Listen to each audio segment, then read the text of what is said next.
Mga kapuso, makibalita tayo sa latest sa Bagyong Paulo. Makakapanayan po natin live si Benison Estareja, weather specialist mula sa Pag-asa. Benison, magandang umaga. Magandang umaga po. Nasa na ba ngayon ang Bagyong Paulo? Ano-anong lugar ang tutumbukin niya? Sa ngayon po itong si Bagyong Paulo ay nasa severe tropical storm category na po at heading towards Northern Aurora and Southern Isabela area. Huling namataan 360 kilometers na lamang po sa silangan ng Kasiguran Aurora. Taglay ang hangin na 100 kilometers per hour malapit sa gitna, pagbugso hanggang 125 kilometers per hour at kumikilos west-northwest at 20 kilometers per hour. So sa mga susunod na oras, possible na po itong mag-landfall doon sa may Isabela Aurora area. And then afterwards, babagtasin ng bagyo itong Cagayan Valley, Cordillera Region, and Ilocos Region. Hanggang sa mamayang hapon or gabi po ay nasa may West Philippines na ito at lalabas ng PAR bukas ng umaga. So bago magtanghali, Benison, yung landfall na expected natin? Tama po. Mamayang bago magtanghali. Bago magtanghali, okay. Wala namang nangyaring paglihis, ano? Ito yung forecast natin, forecast track from the start?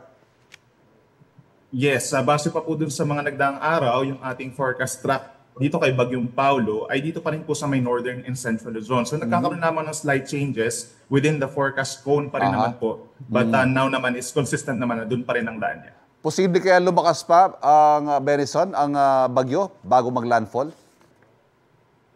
Yes, possible pa rin po umakyat ng bahagya itong bagyo or lumakas pa ng bahagya from 100 kilometers per hour. Yung ating estimated na lakas bago siya mag-landfall is 110 kilometers per hour. Nonetheless, mananatili pa rin malakas ang impact nito dun sa ating mga kababayan dito sa may norte. So, medyo comparable yung lakas ng hangin niya dito kay bagyong nagdaang Opong. Kumusta naman yung rainfall na dadalhin itong si Paulo?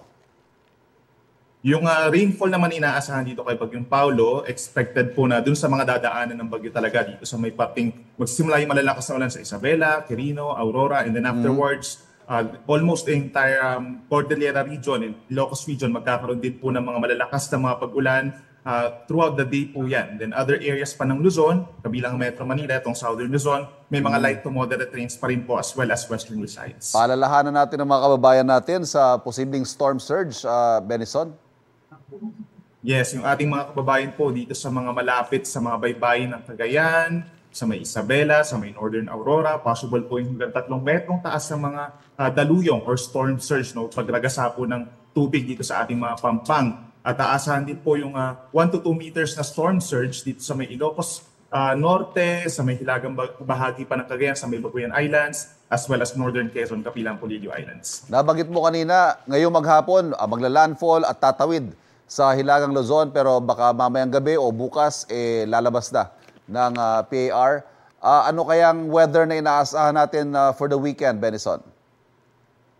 Bali, Sir Ivan, we're expecting naman na by tomorrow morning nasa labas na ng PAR itong si Bagyong Paulo. And then magkakaroon pa rin ng cloudy skies in some areas of Western Luzon. And that includes Metro Manila. Meron pa rin mga light to moderate rains sa may Pangasinan, Zambales, Bataan. Other areas dito sa may eastern parts is mag-improve na yung weather bukas ng tanghali hanggang sa gabi. And then pagsapit po ng Sunday, mas malaking bahagi na ng bansa magkakaroon ng mas magandang panahon. Maliban pa rin sa mga pulupulong ulan. Ayan, pwede magsampay sa araw ng linggo.